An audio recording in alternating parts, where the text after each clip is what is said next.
Kid, history is like a giant book full of secrets whispered over time. Some pages are as clear as day. Everyone knows them. Everyone talks about them. But there are some pages that have been covered by the dust of time.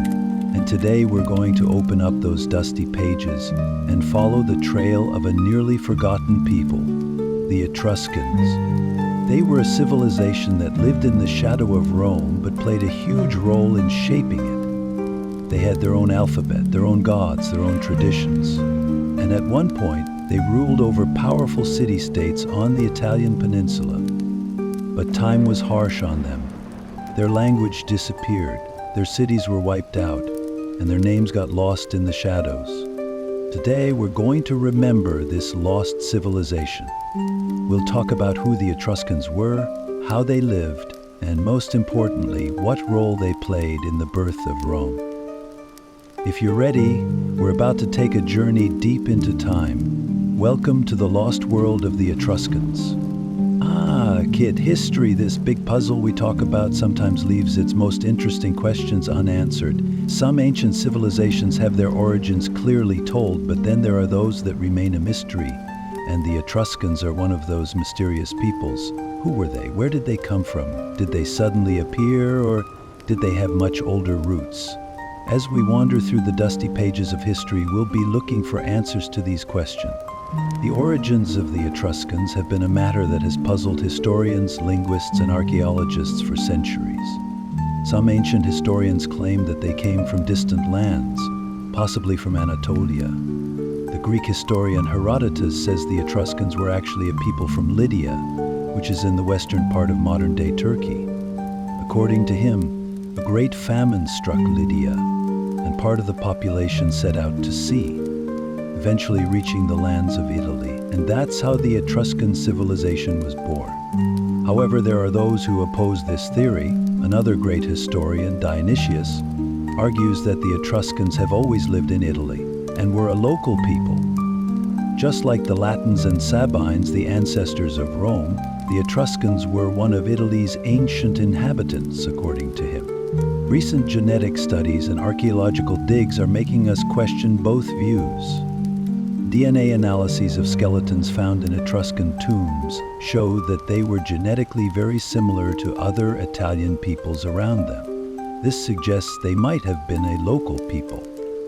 But some linguists point out that the Etruscan language doesn't resemble any Indo-European language and seems to come from a different root. This keeps the possibility alive that they could have been migrants from Anatolia or the Aegean. The best way to understand the origins of the Etruscans is to crack their language, right? Unfortunately, the Etruscan language is one of the forgotten languages of history. They had their own script, which was different from the Latin alphabet. While there are inscriptions in Etruscan on various tombstones and monuments, we don't have long enough texts to fully decipher the language. Linguists say that Etruscan is entirely independent of Indo-European languages. This suggests that they may have had a different origin from the other peoples living in Italy. However, at the same time, some words and grammatical structures reveal that the Etruscans eventually mixed with the surrounding Latin, Greek, and other Italian peoples. The question of where the Etruscans came from may never be fully answered. But one thing is certain: they were a powerful people who played a major role in shaping Rome and European civilization. Whatever their origins, they left their mark on these lands. So how did they leave their imprint on Rome's identity? To answer that, we need to dive a little deeper into our story. Kid, diving into the depths of the past isn't just about remembering wars and kings. The real question is understanding how the people of those times lived, what they thought, and how they saw the world. That's why we must not just see the Etruscans as a name or ancient ruins, but as a living, breathing people, thinking, feeling, and experiencing life, exploring their social structure, daily lives, and especially the aspects that set them apart from other civilizations, will help us unlock one of history's greatest mysteries. The Etruscans had a highly organized and layered society. Social status meant everything, and where you were born largely determined how you'd live your life. There were three main classes in their society: the aristocrats, the free people, and slaves. At the top were the wealthy and powerful aristocratic families. These were the families who owned large lands, trained warriors, and had a say in religious ceremonies. The kings and nobles who ruled the Etruscan cities belonged to this class. Their power was immense, both militarily and economically. So, if an Etruscan child was born into one of these families, they'd live a life of wealth and privilege. Below the aristocrats was the wide group we call the free people. These were farmers, artisans, merchants, and artists. They were especially skilled in mining and metalworking. The Etruscans were expert in crafting bronze and iron, creating swords, jewelry, and even war chariots.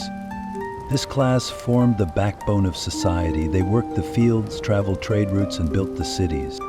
At the very bottom were the slaves. Slavery was widespread in Etruscan society, and slaves were usually people captured in wars. They worked in the homes of the aristocrats, in the fields, and sometimes fought as gladiators in arenas. Interestingly, though, the Etruscans were not as harsh with their slaves as the Romans were. Some slaves even had a chance to gain their freedom, especially if they had served their masters for many years. Perhaps one of the most striking features that set Etruscan society apart from other ancient civilizations was the freedom that women had. Think about it, kid. During those times, women typically lived in the shadow of men and couldn't take part in public life. But with the Etruscans, it was a whole different story. Etruscan women were far freer than Roman women. Rather than sitting silently at home, they actively participated in public life. Aristocratic women attended feasts, went to the theater, and watched chariot races. While such behavior would not have been accepted in Roman society, it was completely normal for Etruscan women to be visible in social life. Additionally, women's names and identities didn't fade away in the shadow of their fathers. Etruscan tombstones sometimes listed women by their own family names, showing that they were not just recognized as someone's wife or mother, but as individuals in their own right. Even more interestingly, women could own property and were in strong economic positions. They could run their businesses, trade, and sometimes even have a say in politics. This is particularly striking when compared to Roman society. The Romans found the freedom of Etruscan women quite odd, and even accused them of being too liberated. But who knows? Maybe the Romans were envious of the power and independence that Etruscan women had. So how did an average Etruscan live? How did they start their day? What did they do? In Etruscan cities, life began with the first light of dawn. Farmers went to their fields, artisans opened their shops, and merchants headed to the docks. The marketplaces were bustling. Spices, fabrics, and metal goods were bought and sold. The aristocratic families typically spent most of their day in feasts, political meetings, or religious ceremonies. Meals usually consisted of grains, vegetables, olives, and meat. Wine was especially important for the Etruscan aristocracy. But unlike the Romans, who diluted their wine with water, the Etruscans preferred to mix their wine with water as well. The luxury items on their tables showed their appreciation for art and aesthetics. Entertainment was also important. Feasts, theater plays, music, and dance were an inseparable part of Etruscan society. People watched gladiator fights in the arena and eagerly followed chariot races. In fact, even the famous gladiator fights of the Romans were a tradition inherited from the Etruscans. The Etruscan society, with its unique structure and strong values, left a great legacy to Rome. However, as the Roman Empire grew, the Etruscan culture gradually faded and merged into the shadows of history. Yet their traditions, art, and social structures helped shape the foundation of Rome and inspired this great empire. So, what were the Etruscans' religious beliefs? Who were their gods? What was their view of the afterlife? To understand this, we must now open the doors to the mystical world. Kid, now I will take you through the fogs of time to the once powerful and independent city-states that thrived on the lands of Italy. The Etruscans did not create a single centralized state like Rome did. Instead, they formed a confederation of independent city-states, loosely bound together. But don't think for a moment that this meant they were weak. Quite the opposite. Each city was developed, rich, and militarily strong in its own right. But you must know this. Etruscan cities were not ordinary cities. Each one was a center of art, trade, and faith. Imagine walking through the stone streets of those cities, hearing the voices of merchants in the market, and climbing the steps of their temples. Only then can you truly grasp how the Etruscans built their civilization. The Etruscans, instead of uniting under a single king, organized themselves as a confederation of independent city-states. Each of these city-states had its own ruler, army, and laws. However, they would come together to fight common enemies and to act in unison on certain matters. Among the most important cities were Veii, Tarquinia, Clusium, Vulci, Caere, and Volterra. These 12 major city-states formed the Etruscan Confederation. Every year, the leaders of these cities would gather in a sacred place to discuss common issues. These meetings held both political and religious significance, for in Etruscan society, politics and religion were inseparable. But this union was not as tightly structured as Rome's Senatus Populusque Romanus, the Senate and people of Rome. The loyalty was loose, and cities often prioritized their own interests. This is one reason the Etruscans were unable to build an empire like Rome did. The governance of Etruscan cities varied from monarchy to oligarchy and even to a republic-like system. In the early period, kings, called lucumans, ruled the cities. These kings were not only political leaders, but also religious leaders, for the Etruscans believed that the gods directly intervened in the world, and a king's rule was a sign of divine approval. These kings governed alongside aristocratic families of their own lineage, but over time, the aristocracy gained more power and began to overthrow the kings. As a result, oligarchic rule took shape in many cities, where the strongest families would elect leaders to rule instead of a king. Now, you might wonder, did the people have no voice in this system? Of course they did. Etruscan cities had popular assemblies. These assemblies were controlled by the aristocracy, but they still served as a forum where the people could express their opinions on certain matters. Especially in matters like declaring war, large construction projects, or foreign relations, the people's voices were heard. This governance model of the Etruscans later influenced the Romans. Remember, Rome's first kings were of Etruscan origin. It is believed that the Romans learned much of their Senate system and republican governance from the Etruscans. Etruscan city-states were powerful, but they were often in competition with each other. When one city-state grew stronger, others would form alliances to balance its power. This fragmentation made it easier for the Romans to conquer them one by one.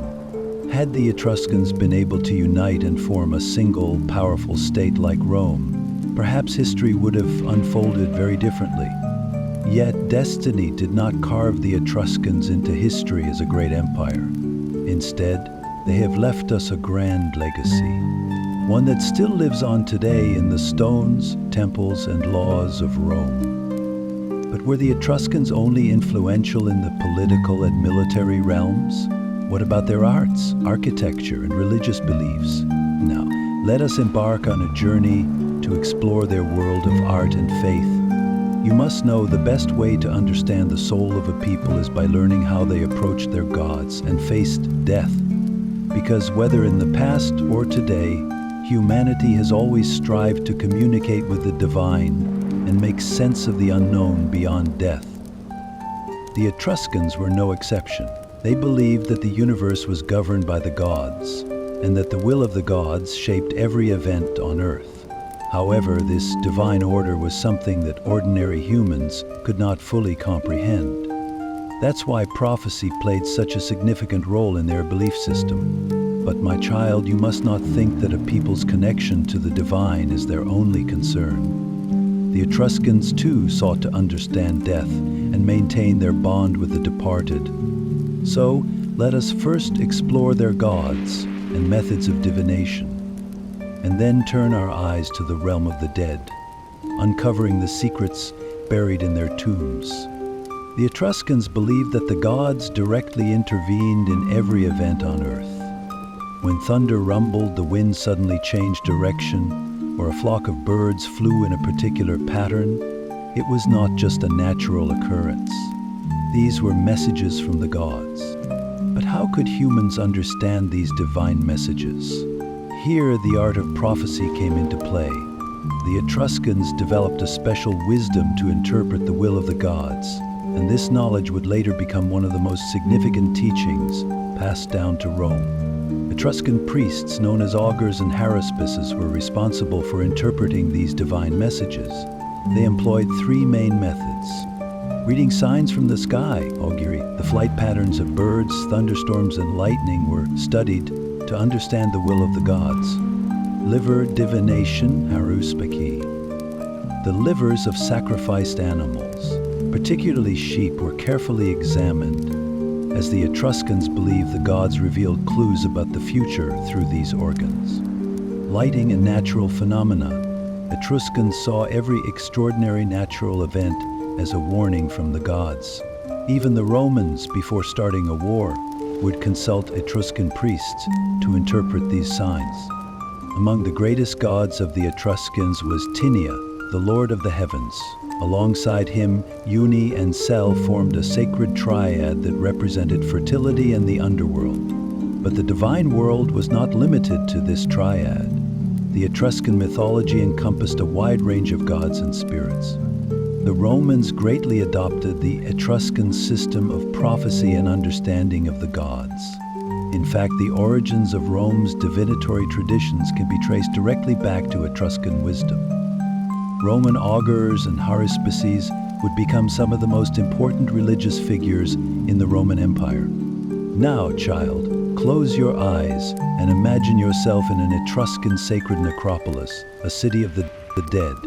Around you there are figures carved into stone walls, colorful frescoes, and the flickering shadows cast by candlelight. This is where the Etruscans confronted death. For the Etruscans, death was not an end but a passage to another world. Yet they believed this transition would not be an easy one. To ensure the dead would be comfortable in the afterlife, their tomb chambers were arranged to resemble the homes they had lived in. Etruscan necropolises were not just cemeteries. They were sacred spaces where the souls of the departed roamed and maintained connections with the living. Within these tombs, everything related to the deceased's life was preserved. Weapons for warriors, items to guarantee immortality for merchants, jewelry and embroidered garments for women. However, the Etruscans did not believe that death necessarily meant an easy afterlife. They thought that some souls might remain restless and return to this world. For this reason, they placed great importance on the cult of the dead. Rituals in the necropolises were meant to ensure that the soul would rest peacefully and that the gods would show mercy. Sacrifices, drink offerings, and incense-burning rituals were performed to ensure the soul's peaceful transition to the other world. But my child, you must understand that this cult of death was not unique to the Etruscans. The Romans adopted many of these practices. Most of Rome's funeral rites were based on Etruscan customs. The Romans would carefully perform certain rituals to ensure that the souls of the dead would not return. The Etruscan tombs are even today gateways to their belief world. If you ever find yourself in Italy, visit the Monte Rosi necropolis in Tarquinia or the Banditaccia tombs in Cerveteri. There you will see how the Etruscans shaped their understanding of death through art and mythology. The Etruscans have long faded from history, but their gods, rituals, and ideas about death still live on. Even today, some local beliefs in parts of Italy are rooted in ancient Etruscan traditions. And remember, my child, how a people views their gods and death shows how they make sense of the world. The Etruscans did not only leave a legacy in architecture and politics, they taught Rome how to speak with the gods and face death. But what about their arts? The magnificent works they created for their gods and ancestors. Now, let me take you on a journey into the mysterious world of Etruscan art and architecture. Ah, my child. Now, close your eyes and imagine yourself in the land of the Etruscans. Great cities surrounded by massive stone walls, magnificent temples built on high hills, and cemeteries stretching underground, laid out like underground cities. These are the silent but powerful echoes of Etruscan engineering and architecture. The Etruscans weren't just skilled warriors or traders, they were a people who knew how to shape stones, divert rivers, and build solid structures. In fact, much of the engineering knowledge that helped raise Rome's magnificent cities was inherited from the Etruscans. If today you admire Rome's massive arches, its wide roads, and advanced water management systems, know that the ones who laid the foundations were Etruscan masters. Now let's take a closer look at the Etruscans' genius for architecture and engineering. My child, the strength of a civilization is measured not only by the sharpness of its army's swords, but also by the sturdiness of its cities. The Etruscans knew this well. They mastered stone craftsmanship to protect and expand their cities. One of the greatest engineering legacies of the Etruscans is the arch structure. When you look at Rome's stunning aqueducts, magnificent stone bridges, or the monumental entrances of the Colosseum, know that these are based on building techniques developed by the Etruscans. So why were these arches so important? Before, ancient societies typically built heavy structures with flat stone blocks. But the Etruscans used semicircular arches to distribute the weight of their buildings more evenly, allowing them to construct much sturdier buildings. This made it possible to build wider bridges, bigger gates, and stronger walls. The Romans learned this technique from the Etruscans and further improved it. But remember, my child, if it weren't for the Etruscans, the Roman engineering we know today wouldn't exist. But the Etruscans' engineering legacy wasn't limited to arches. They were also advanced in sewage systems and water management. One of Rome's most famous structures, the Cloaca Maxima, the Great Sewer, was actually an Etruscan creation. While the Romans expanded this massive drainage system, it was the Etruscan engineers who originally laid its foundation and drained the city's swamps.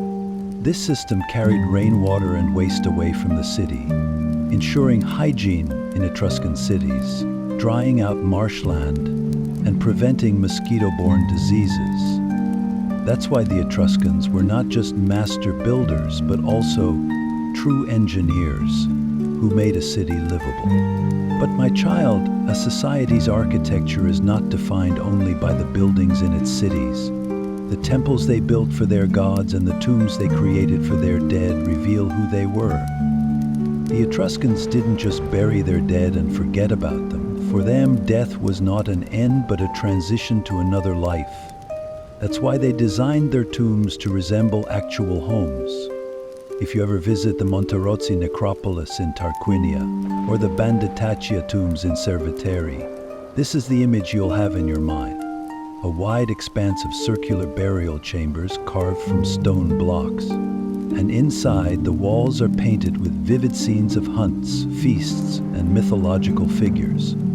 The Etruscan necropolises were not just cemeteries, they were like underground cities. Some were even built like small homes, with rooms, beds, and even seating areas. This showed that the Etruscans didn't forget their dead and believed they should be comfortable in the afterlife. However, to understand Etruscan architecture, looking at just their necropolises isn't enough. We must also look at their temples. Etruscan temples shared similarities with Greek temples, but had some key differences. While Greek temples were typically made of marble, Etruscan temples used wood and fired clay. Greek temples were surrounded by columns on all four sides, while Etruscan temples had columns only on the front facade. The roofs of Etruscan temples were adorned with large and colorful statues. One of the most famous examples of this is the temple of Jupiter Optimus Maximus in Rome. One of the most interesting features of these temples was that the Etruscans often placed their god statues on the roof. For instance, the Apollo statue found in Volterra once stood atop a grand temple. This architectural style laid the foundation for Roman temples as well. The Romans adopted the Etruscan temple style and adapted it to their own architecture, leading to the creation of monumental structures like the Pantheon. My child, as you marvel at Rome's immense architecture today, know that you're seeing the traces of the Etruscans. If you walk under a Roman aqueduct, you're honoring the minds of Etruscan engineers. If you admire a Roman temple, you're hearing the prayers offered by Etruscan priests to the gods. If you walk on a Roman street, you're walking on stones laid by Etruscan engineers. Yes, the Etruscans eventually faded into the shadows of history, but the stones continue to whisper untold stories. And when we look at their creations, we can feel the spirit of this ancient people. What about Etruscan art, their sculptures, pottery, paintings? Now let me take you to the fascinating world of Etruscan art. Son, close your eyes now and imagine yourself on a battlefield with smoke rising all around. The sound of iron swords clashing, warriors' sharp gazes beneath bronze helmets, and chariots kicking up dust, creating chaos. This is the world of the Etruscan warriors. The Etruscans weren't just known for their engineering, art, and trade. They were also feared as masters of the battlefield. Their army, disciplined, equipped with war chariots and employing advanced tactics, was one of the most powerful of its time. In fact, in the early days of Rome, it was the Etruscan warriors and kings who played a pivotal role in shaping its destiny. So let's take a closer look at the military might of these mysterious warriors and their first contact with Rome. Son, don't think that wars are won with swords and shields alone. Real victory is achieved through intellect, strategy, and discipline. And that's exactly what the Etruscans did. Since their cities were rich and independent, the Etruscan army wasn't controlled by a single central authority.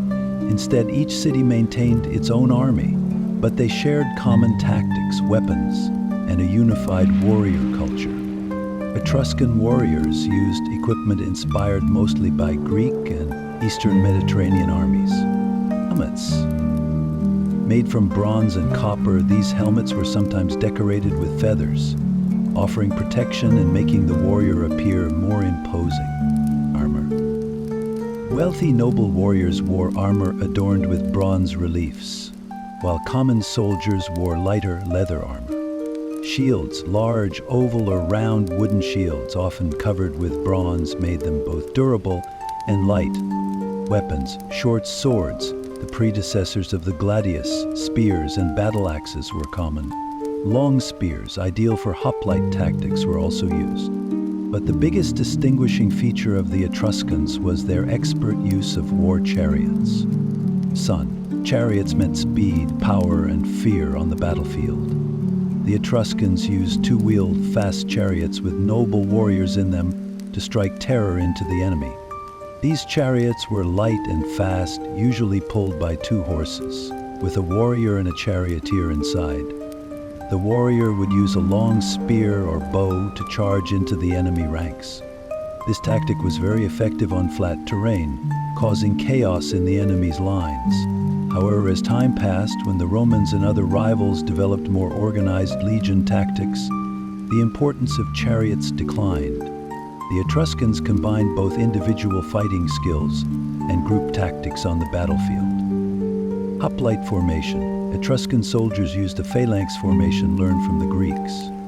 Soldiers armed with long spears would lock together, creating a strong defensive line against the enemy. Hit-and-run tactics. They would use chariots for sudden attacks and then retreat, wearing the enemy down.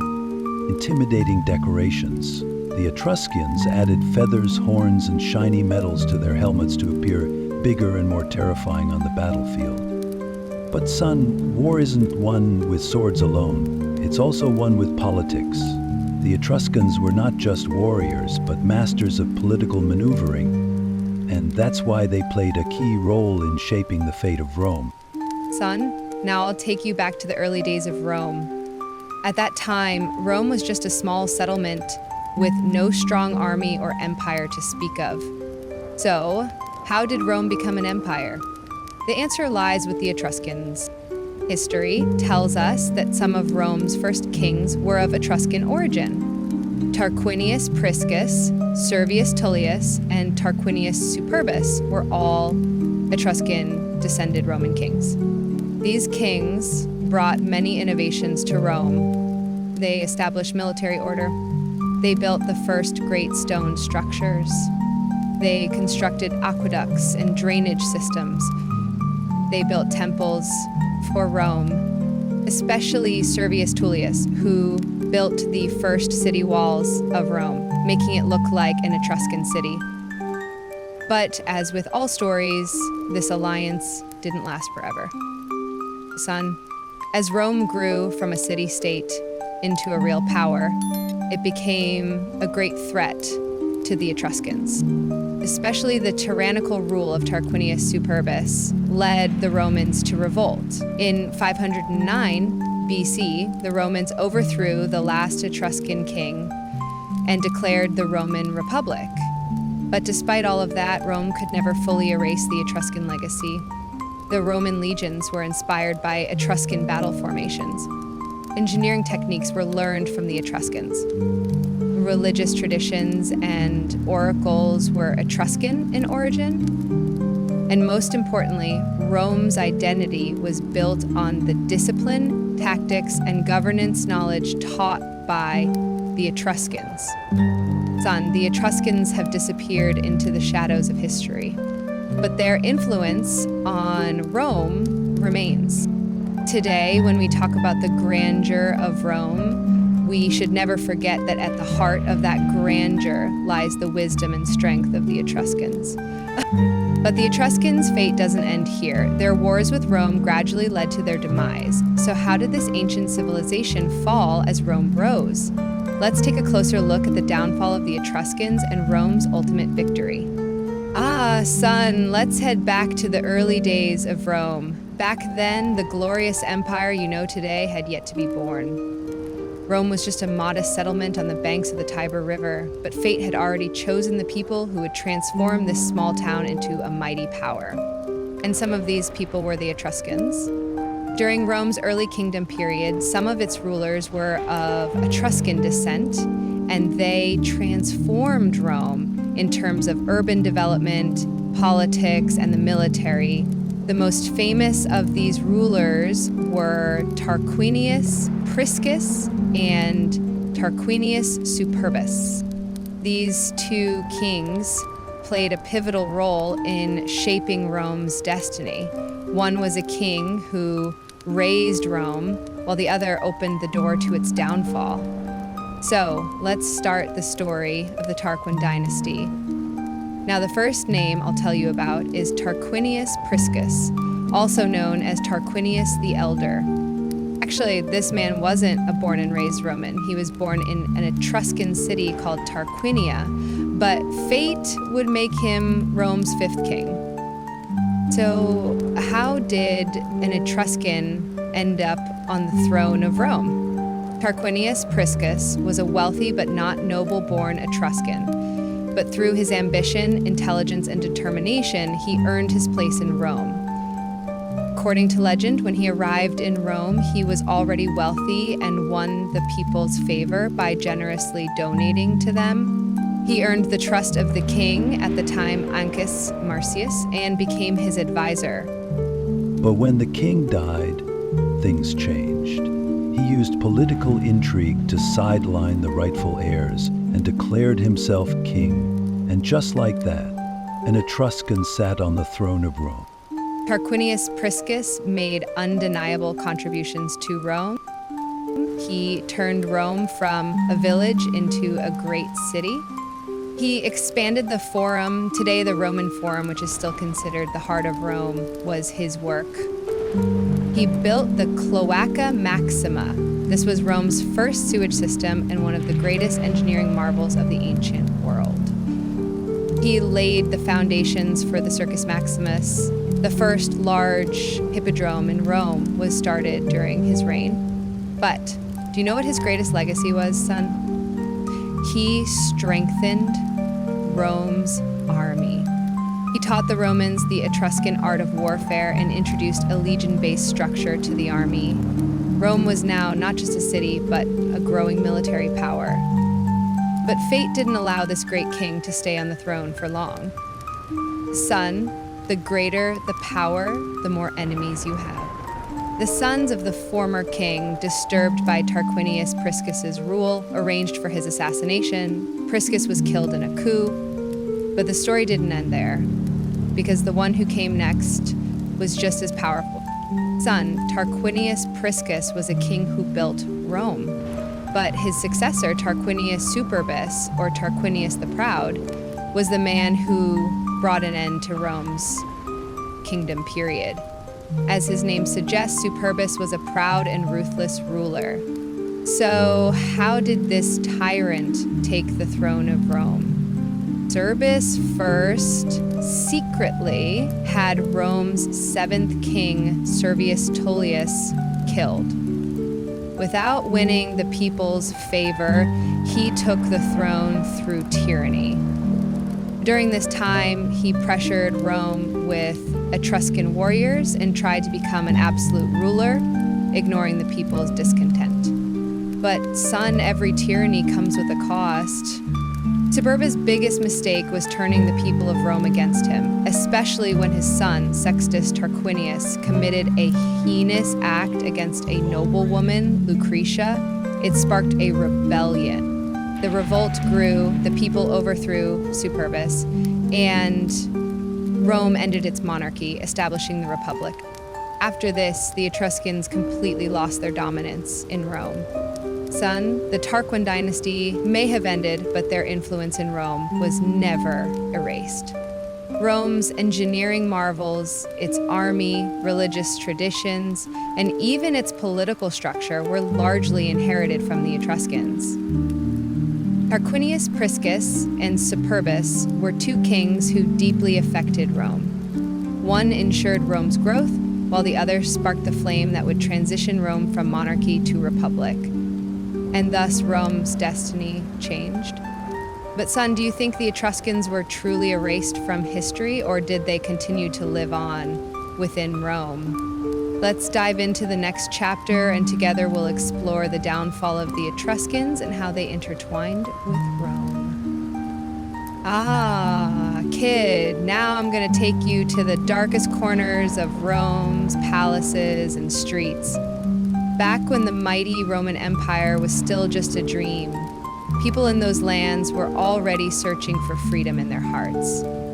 This place, right here, was where the anger brewing inside Rome gave birth to a rebellion that grew in the dark. Even though the Etruscans were in charge, it was the people's yearning for freedom that shaped everything. Kid, in the early days of Rome, there was actually a kingdom. One of the greatest legacies the Etruscans left behind was the kingdom system in Rome. But unfortunately, the character and leadership style of each king didn't always align with the spirit of the people. Historians write that the influence of the Etruscans was huge in Rome's early kings. Tarquinius Priscus and Superbus were the ones who built Rome into a magnificent kingdom. But over time, these kings turned into arrogant and cruel figures in the eyes of the people. And that's when the people of Rome had reached the limits of their patience. To them, the monarchy had become a symbol of slavery and oppression. Rome's eyes were searching for the light of freedom, and this would mark one of the greatest turning points in Rome's history. And kid, the day finally came when the people of Rome raised the flag of rebellion to free themselves from Etruscan rule. This event would be remembered in history as the end of the kingdom. One of the greatest heroes of this time in Rome was Lucius Junius Brutus. Brutus became the leader of the resistance to free Rome from the Old Kingdom. According to the legend passed down through history, Brutus gathered the people, tired of the Etruscan oppression, to overthrow the kingdom and establish the Republic. The rebellion started when Tarquinius Superbus's son, Sextus Tarquinius, raped a noblewoman of Rome named Lucretia. This horrific event was the final straw for the people. Lucretius' suicide sparked a fire of resistance among the people. Brutus rallied the crowd and set off to create a new order. Under his leadership, the people united to end the monarchy and establish the Republic. With the brave resistance of Brutus and the other leaders, the Etruscan kingdom was overthrown and the people of Rome took their first step toward the Republic. Rome was no longer under the rule of a king, but would now be governed by a free people. The rebellion also marked the end of the Etruscan influence over Rome, because the end of the monarchy meant the end of the Etruscans' strong presence in the city. After Rome declared the Republic, it became a political system governed by the will of the people. The Etruscans were no longer an important part of Rome's government. The new Roman system was now based on elected consuls and popular assemblies, and the Etruscans had no place in it. But did the Etruscan influence completely disappear from Rome? Definitely not. The people of Rome had declared their freedom by establishing the Republic, but the traces left by the Etruscans continued to have a deep impact on Roman culture. Rome's city structures, architectural engineering, and military techniques were still Etruscan legacies. Rome used the roads and sewage systems built by the Etruscans to improve the city's infrastructure. Even the religious traditions, oracles, and priesthood systems were influenced by the Etruscans' religious practices in Rome. So even though Rome won its struggle for freedom, it carried a cultural heritage that could never be erased from its past.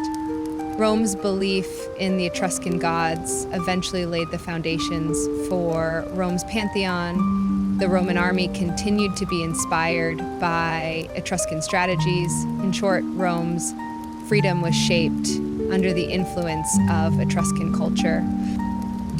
Rome's struggle for freedom and the foundation of the Republic truly set the stage for a monumental transformation. While the Etruscans were once one of the greatest powers in Rome, they vanished into the annals of history. However, their cultural legacy was a crucial building block in Rome's rise. Rome had shaken off the monarchy system, but the influence of the Etruscans still ran deep beneath the surface. This is a story of how Rome and the Etruscans were intertwined. Between rebellion and freedom, Rome's future was shaped. But do you think this story ended here? Or did Rome continue to fight this battle with its past in an endless cycle? Let's keep exploring and find the answer to this question together in the next chapter. All right, let me take you to one of the most bloody and warrior-filled periods of Rome's rise. Since the day Rome was founded, it gained fame not only for its political power, but also for its victories on the battlefield. And every victory came with a cost. The Etruscans were one of Rome's first major rivals. As Rome won victories against the powerful city-states of the Etruscans, it was also shaping its own identity. In the early years of Rome, the Etruscans were one of the most powerful and cultured peoples in Italy. Their city-states, with their advanced culture, wealth, and military strength, put Rome in a tough spot. Rome, brimming with the desire to grow and expand, aimed to conquer the strong Etruscan cities one by one. This journey of conquest for Rome was, in a way, a process of finding its own identity. Rome's rulers and military leaders set their sights on Etruscan lands to test the power of their nation. At first, Rome's military strength was still taking shape, but over time, the wars with the Etruscans greatly influenced Rome's military strategies. Rome's army was heavily impacted by the Etruscans' innovative tactics and military discipline. But everything started with Rome's drive to expand. As the Etruscan city-states moved closer to Rome's borders, Rome began to conquer these cities. During this time, Rome's victories, military skills, and strategic intelligence grew stronger. But remember, victories are never just about winning. Every victory comes at a great cost. Now, let me take you into the heart of one of Rome's bloodiest wars. Veii was one of the richest and most powerful cities of the Etruscans. Its fall marked a turning point for Rome. Even though Rome had started off as a small town, its victory over Veii solidified not just its military power, but also its political future. The fall of Veii was Rome's first major victory over the Etruscans. This battle symbolized both Rome's courage and the weakening power of the Etruscans. Veii wasn't just a strong rival, it was also the first major obstacle Rome faced on its path to growth. Rome finally conquered Veii after a long siege, but the victory wasn't easy. The long and bloody history of the war required all of Rome's strength to emerge victorious. With the fall of Veii, Rome had not only conquered a city-state, but also toppled a symbol of Etruscan dominance. Veii's loss helped boost Rome's superiority in Italy. The Etruscans were forced to accept this defeat. Meanwhile, in the Etruscan stronghold, Rome began to slowly build its future. Rome's victory served as a warning to all the warrior nations of the time. Rome's rapidly growing army was now the terror not just of the Etruscans, but of all the peoples of Italy. The fall of Veii further solidified Rome's military power. Losing one of the Etruscans' greatest cities, Veii became a symbol of victory for Rome. Now, Rome had proven itself as one of the most powerful cities in Italy. With the fall of Veii, Rome started to conquer many Etruscan settlements in northern and central Italy. This not only strengthened Rome's military superiority, but also solidified its cultural and political dominance. Though the Etruscans' military strategies and governance had influenced Rome, Rome now saw an opportunity to find its own identity. Rome was no longer just a growing city-state. It had become the new ruler of Italy. But remember, kid, Rome's victory only pushed the Etruscans back, not completely wiped them out. The Etruscan legacy still lived on in Rome's land and culture, but over time, Rome would shape this legacy under its own supremacy and declare itself the true ruler of all Italy. And kid, Rome's war strategies and victories only made its power and influence grow stronger every day. The fall of Veii was one of the most significant milestones on Rome's rise. The fact that one Etruscan city-state after another fell under Rome's rule signified that Rome was not just moving forward in Italy, but starting to make its mark across the Mediterranean. Rome's victory was a result of a combination of military power and strategy. The history of the Etruscans would always remain a shadow under Rome's rise, but every victory deepened the soul of Rome, reshaped the influence of the past, and created a new Rome. Ah, my child, they say time heals all wounds, but time can also be the killer of everything. Now, let me take you through the long and deep history behind the disappearance of the Etruscans. The Etruscans, in the worn fabric of time, began to fade away with Rome's growing desire for power. But when they disappeared, they didn't leave just a shadow behind. They left a cultural legacy as well. The disappearance of the Etruscans is, in a way, the story of Rome's victory and rise to power. My child, Rome grew through its victories on the battlefield, and behind every victory, there was another loss. The Etruscans were strong when they first encountered Rome, but over time, Rome's growing cultural and military superiority gradually wiped them out. Rome's growth didn't just mean expanding its territory. Rome began to assimilate the Etruscan culture and their system of governance. In a sense, this was a necessary part of Rome's journey to build its own identity. Rome adopted the Etruscans' advanced engineering, art, and religious beliefs. However, Rome's warrior nature slowly started erasing the softer aspects of Etruscan culture. The Etruscans left a long-lasting mark on Rome, but that mark needed to be erased. Over time, the Etruscans became more integrated into Roman culture. The Etruscan language influenced the Roman language, and Roman religion blended with Etruscan rituals. But this led to the once powerful Etruscans fading into mere shadows. Rome slowly absorbed them, making them a part of its own culture. The reshaping of Etruscan culture began to align with Rome's growing, strong identity. Rome didn't just conquer the Etruscans militarily, it also integrated them into its culture, making everything that once belonged to them its own. And my child, language, it is the strongest tool that reflects the deepest identity of a people. Looking at the Etruscan language, you can see that with the rise of Rome, the river began to flow backward. The Etruscans tried to resist Rome, but in the end, even their language fell under Roman control. The Etruscan language over time was forgotten, its sounds and words slowly fading away. The inscriptions of the Etruscans were one of the only traces left behind. These inscriptions were carved into stones beneath the earth, but time wore down even those stones. Etruscan inscriptions, parallel to the rise of Rome, gradually disappeared. The process of the Etruscan language and writing system unraveling sped up with Rome's growing dominance. Rome had adopted the alphabet the Etruscans used, but what truly mattered was that everything carrying the Etruscan identity was slowly being erased.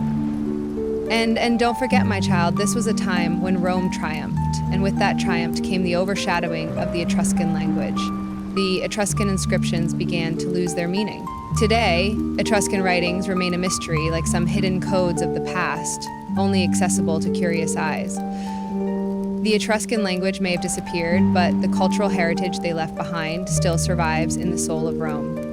This, my child, is an untold story in the paths of history we may not yet know. But remember, everything that disappears can be rediscovered. And so, my child, the disappearance of the Etruscans contains both a victory and a defeat. As Rome triumphed, it built its identity, but the cost was high. The Etruscans slowly vanished by being integrated into Rome. However, don't forget, just because a people seem to disappear doesn't mean they've been erased from history. The cultural legacy of the Etruscans continued to live on in the very foundations of Rome. My child, the leaves that time has loaded onto history's back will eventually fall, but they leave behind their shadow. The Etruscans, just like other lost civilizations, were a people that left their mark in history. Their victories, cultures, and dreams were engraved like stars in the strong foundations of Rome. And every star reminds us of the depths of the past. In the end, my child, even behind a lost civilization, there are still unseen traces, and one day, when these traces are rediscovered, they will show you and future generations how deep history truly is. Now go and always remember, the traces of the past still shine even in the dark.